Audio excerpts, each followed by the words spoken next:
and it's just an embarrassing mess. Hello?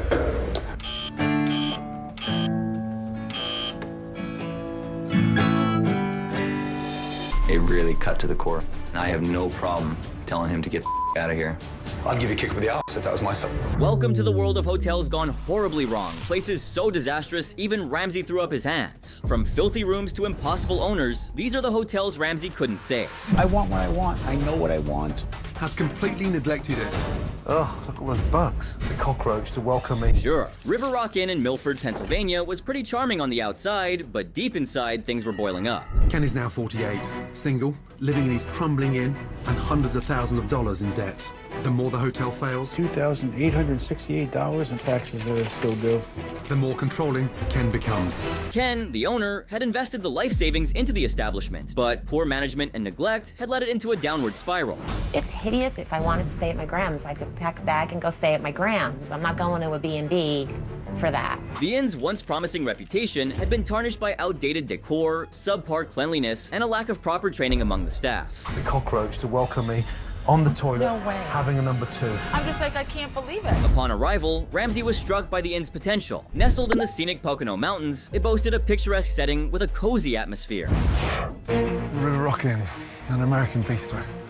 Wow. However, the interior told a different story. The rooms were outdated, the dining area lacked ambiance, and the overall cleanliness left much to be desired. Unfucking believable. Has this thing ever been washed? I don't even like to think of what I'm looking at. This is truly disgusting. That's not an inn, it's a fucking disaster. Ramsay's intervention was swift. Relaunch it tomorrow. Yeah. Relaunch the inn tomorrow night, and so it's going to be awesome. He overhauled the menu, revamped the dining area, and implemented staff training programs. Most importantly, he instilled a sense of pride and responsibility in Ken, urging him to take ownership of his roles and lead by example. The transformation was remarkable. It's a beautiful place to live and stay. Not a place you've got to come and die. It is beautiful. Hello, how's everyone tonight? Welcome. And this is... Hi, Kenny. Very nice to meet you. Pleasure. Ken. Nice to meet you. Guests began to notice the improvements, and reviews started to reflect the positive changes. The River Rock Inn experienced a resurgence in popularity, attracting both new visitors and returning guests. Here we go, ladies. Thank you so much. Salute. My first impressions of Ken, he looks cute, very gentlemanlike. We'll see how the night goes. However, the success was short-lived. I don't think Kenny has an idea how to run an inn. The River Rock Inn shut its doors in December 2014. It later reopened under the same owners, returning to its original name, the Laurel Country Inn. That establishment eventually closed in 2024 and has since reopened as La Posada Milford and Felix's Cantina. But have you ever wondered what happened to the only hotel where Ramsay actually had to evacuate the guests? This is insane. I'm done. The Brick Hotel in Newtown, Pennsylvania, built in 1763, should have been full of charm. Instead, Ramsay walked into a dust-covered nightmare. What happened here? Oh, oh my. Damn. A housekeeper led him to a guest room, and what he saw made him stop in his tracks. Is that mold? That is mold. Yes, I said that. That's mold. I thought that the curtains were gold. No, for real. They were supposed to be white. The staff genuinely thought that was their original color. Then room 201, Ramsay's own room. Right now, it's pretty obvious that the owner doesn't even put a cent back into this room. Dust coated every surface. What's that? Checkout time, 11 a.m. Yeah, I'll check out way before that, my love. But the real shock? He pulled out his bacteria testing kit. 446. And the shower curtain, even worse. What? 5,680. What in the... By now, it was clear this was more than just dirty rooms. The only option left, evacuate the guests. That's mold underneath. No, you did not. No, you did not, really. No.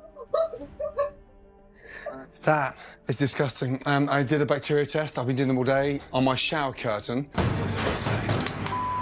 I'm done.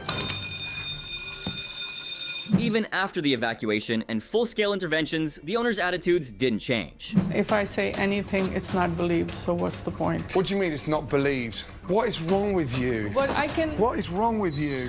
Temporary improvements came, staff turnover dropped, CJ got involved, and renovations were planned. But the old habits ran deep. Yelp and TripAdvisor reviews stayed mostly negative, and complaints about overpriced items kept piling up. By 2018, the hotel had new owners, a renovation, and a rebrand as Rocco's at the Brick, but the reality was clear. Ramsay couldn't save it. The Brick Hotel had been left in the hands of owners unwilling to change, and no amount of cleanup, testing, or advice could reverse years of neglect and mismanagement. Some hotels, no matter how legendary or historic, are simply beyond saving. But wait till you check the hotel, which was doomed from the start. What happened to him? He didn't last very long, did he? What would you suggest? My wife.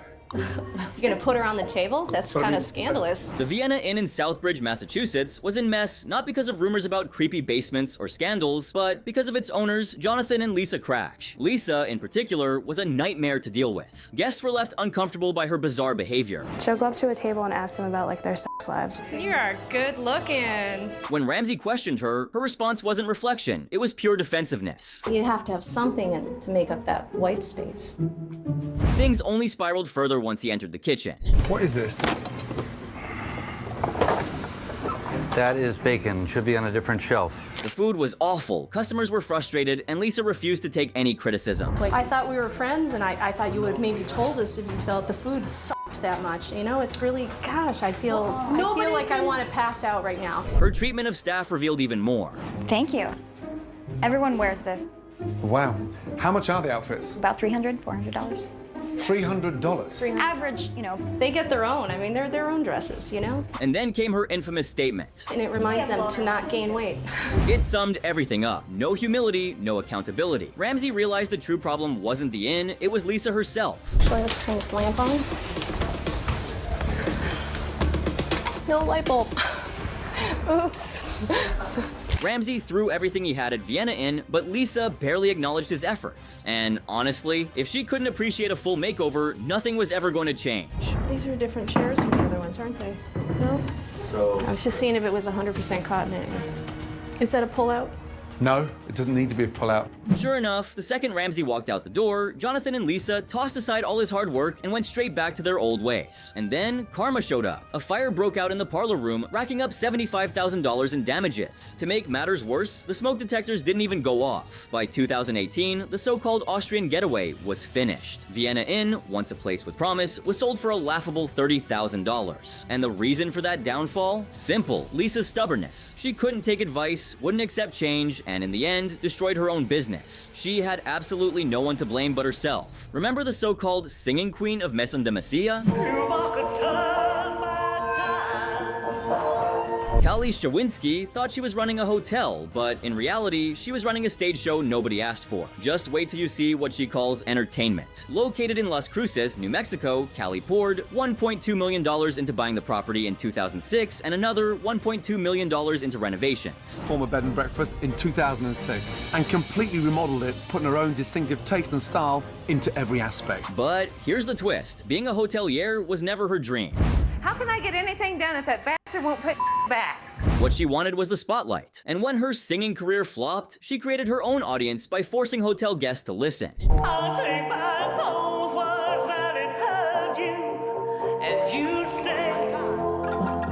She didn't stop at one stage, she built three. A stage in the restaurant, one by the pool, and another in the bar. And guess who was the only headliner? Kali. If I could turn back time, if I could find a way. Guests hoping for a quiet dinner instead got Kali belting out ballads. After that song, I need a little drink. And when she attempted Cher's If I Could Turn Back Time, it turned into one of the most uncomfortable moments ever in hotel hell. If I could turn back time. But here's the real problem. While she was busy chasing stardom, the hotel itself was collapsing. Customers weren't checking in for hospitality, they were checking out to get away. How is everything here? We're basically ready to get our food to go because we waited so long. Okay, let me take care of that. I believe the customer is always right. And when guests did arrive, instead of a warm welcome, they got hit with a waiver accusing them of damaging her precious Venetian plaster walls. Ramsay's face when he saw that paper says it all. No, sir. I'm not going to sign that. By the way, welcome. Good to see you. What a first impression. Finding the place was another nightmare. No proper signage. Even Gordon's GPS struggled. What are these things here? The vinyl were, Disgusting. And once inside, guests were greeted by lifeless decor, tacky drapes, and food that claimed to be Tuscan but tasted anything but. Let's get one thing absolute certain. It is not a taste of Tuscany. The pool? Filthy. When Ramsay asked about it, Callie's excuse was as ridiculous as everything else. Well, that's from the pool cleaner who was supposed to be here this morning. It's a little bit late. Is it busy, the pool? No, it's not. Very seldom do people use the pool. The staff revealed what we already suspected. Callie was a nightmare to work with. She was rude, controlling, and wouldn't even let her chef have a say in the menu. No, I told him because I'm not allowed to change anything. Oh my God. And Zen, the GM, only fueled the chaos by spreading gossip and stirring up more drama. You're fired. The breaking point came when Ramsay made Callie face her guests directly. For the first time, she realized the problem wasn't bad luck, it was her.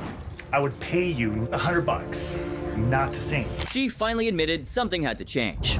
Would you come back to stay in this hotel again? Please raise your hands. No one.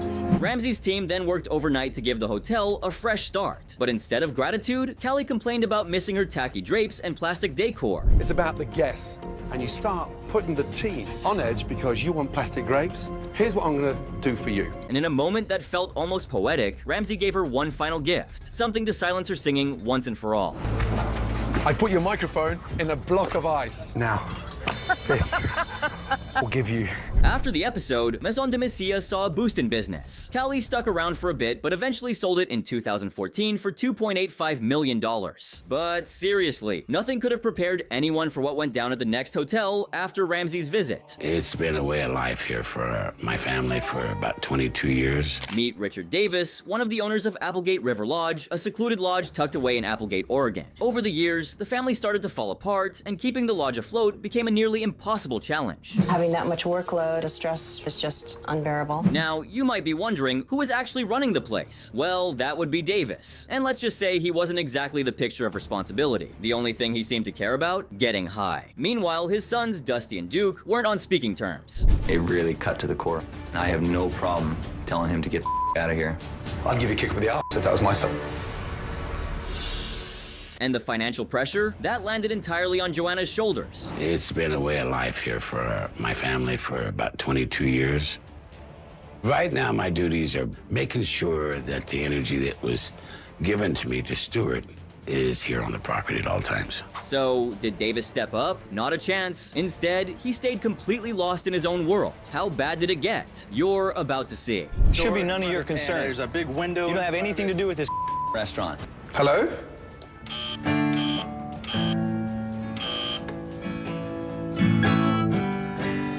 The second Ramsay arrived, the first thing that hit him was the smell. And trust me, it wasn't just a little musty. Think pungent, almost suffocating, and it was everywhere. But wait, it got worse. Ramsay's eye caught a jar full of herbs, and the only explanation Davis could offer? A weak excuse. Get up. Smell. What is that smell? Incense. They're right here. Incense? Yes. That is a strong incense. Yeah. Yeah, it's herbs. It's a medicinal herb. I love herbs, especially the freshness of them. You can use it for cooking if you want to do a really nice fettuccine. Okay. Ramsay wasn't having it. Is this cannabis? Yes. And if you think being a full-time junkie was bad enough, Davis was also completely delusional. At this point, it was obvious he didn't care about the lodge, the guests, or even his own family. All that mattered to him? Getting high, so much so that he even offered some to the guests. Nobody said we were sensible people. Oh, we're just blessed people. Having $1 million in debt is not blessed. First of all, you don't understand what you're talking about. You're talking business. You're a businessman. Where's the business? I'm not a businessman, and I don't try to teach you people to be business people. So here's the question. With an owner this detached, could Ramsay really save Applegate River Lodge? Spoiler alert, it wasn't looking good. While all of this was going on, the tension between Dusty and Duke kept simmering, and Joanna was desperately trying to hold the lodge together, juggling finances, staff issues, and family drama all at once. It's him. He hates me. Listen, What would you like me to do? What would I want to see you grow up and turn into a real man. I want to see you. Oh, like you're a I want to see you be able to go and have a big session. My God. It was a pressure cooker, and you could feel the stress in every interaction. But Davis? He remained completely unfazed. It was like nothing could penetrate his haze. No matter how chaotic things got, he was locked in his own little world, and watching it unfold was painful for everyone around him. And that's what made it all the more heartbreaking. Davis had once poured so much of his heart, energy, and dreams into building this lodge, but somewhere along the way, he just checked out. Okay. You're not really involved running the business. Right. Okay? And I think you need to let these guys deal with the business. Seeing him like this, so detached from the hotel, from his family, and from reality, was jarring. You could see the spark that had once driven him was gone. Then came one of Ramsay's sit-downs with the family. The conversation was tense, emotions were running high, and everyone was fully invested except for Davis. Ramsay had clearly reached the end of his rope. So I would ask you to disappear. What a shame, right? After all the chaos, the mismanagement, and the missed opportunities, the lodge finally got a chance at a fresh start. In 2022, it was sold to new owners and rebranded as the Lindsay Lodge. But wait until you hear what happened with another nightmare of an owner, John Imhoff, after Hotel Hell aired. Hotel experience prior to this was what? Very, very little. I mean, I was... No, none. None. So, year one. Imhoff had a background in law and the military, and while he may have thrived in those areas, his skills as a hotel owner, an absolute disaster. Back in 2007, he purchased the Cambridge Hotel with his family's support, but his lack of experience and poor management quickly sent the business spiraling downward. And I was very close to running away several times. Wow. The worst part? The staff had to endure his harsh, dictator-like leadership day in and day out. When I give suggestions, it's pretty much, and then it's pushed aside. And then John is making decisions. From the very start, Imhoff's stubbornness and arrogance were painfully obvious. He refused to listen to anyone, even his own wife, Tina, who genuinely worried about the hotel's future. The Cambridge Hotel, R.I.P. Yeah. Seriously? Yes. It's died, you mean? No, rest in peace is the ghosts that live here. We are haunted. Oh, come on. There's a little girl who supposedly haunts the hotel. Throughout the episode, Imhoff didn't contribute anything meaningful to improving the hotel. Instead, he fixated on all the wrong things, constantly making situations worse with his dismissive, authoritarian attitude.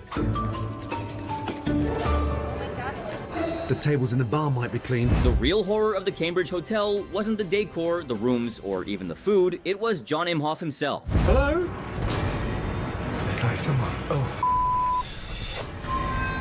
Bloody hell. Who in the hell put this here? This really is Hotel Hell. Oh my God. His constant interference in every aspect of hotel operations made everyone's jobs 10 times harder. Whether it was housekeeping, the kitchen, or front desk duties, he simply could not keep his nose out of things. We have to run everything through John. Make sure everything... What? We have to have meetings. John's a lawyer. Seeing the chaos Imhoff caused, Ramsay realized there was only one way to save the hotel's launch night: get him out of the way. And so, with Tina's help, Ramsay finally kicked Imhoff out of the kitchen when he tried to meddle. What can I do to help you? Nothing. Get out. All right. Night's going great, but I don't think John quite understands how important nights like this are, because I don't think this guy gets the message. But Ramsay didn't stop there. To make absolutely sure Imhoff wouldn't sabotage anything else, he locked him away on the hotel's so-called haunted floor for the night.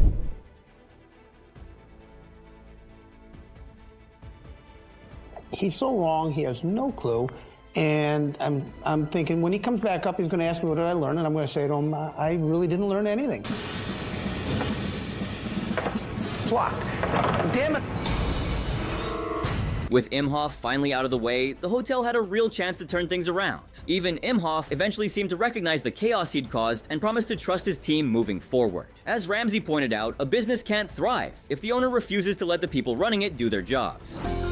Good job. You're doing great. Thanks. In the end, no matter how much Ramsay tried, the hotel's fate was sealed by the owner's unwillingness to make lasting changes. Even with interventions, sometimes the problem isn't the staff, the decor, or the operations, it's the owner. And if the owner refuses to change, not even Gordon Ramsay can save the business. And finally, let's talk about the Monticello Hotel, featured in Season 2, Episode 2 of Hotel Hell. Located in Longview, Washington, this historic hotel was owned by Philip Lovingfoss, who inherited it from his late wife, Anna Annabelle Jewell, the original owner. Built in 1923, Monticello was once a thriving business, but over the years, it had fallen into serious decline. Philip was now running the hotel with his girlfriend, Ginger, but instead of putting in the work to save the business, the two of them were living a lavish lifestyle, while the hotel slowly sank deeper into trouble. Are underpaid. I still make minimum wage and I've been here 12 years. Yay, we're getting it back. Despite the financial struggles, only 4 suites were actually available for guests. The rest of the building had been converted into storage, stuffed with old abandoned furniture. And then there are countless rooms stuffed with Philip and Ginger's crap instead of guests.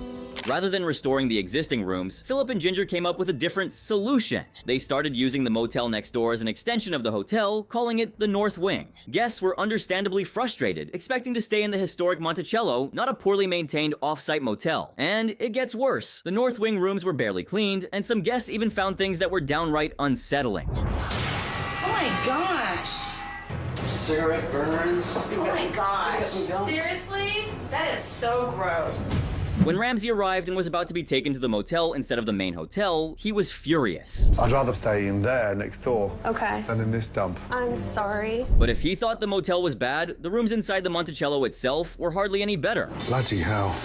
That sofa's hideous. Who would use a brown sofa like that? They were filthy, neglected, and crying out for attention. This black light shows up bodily fluids.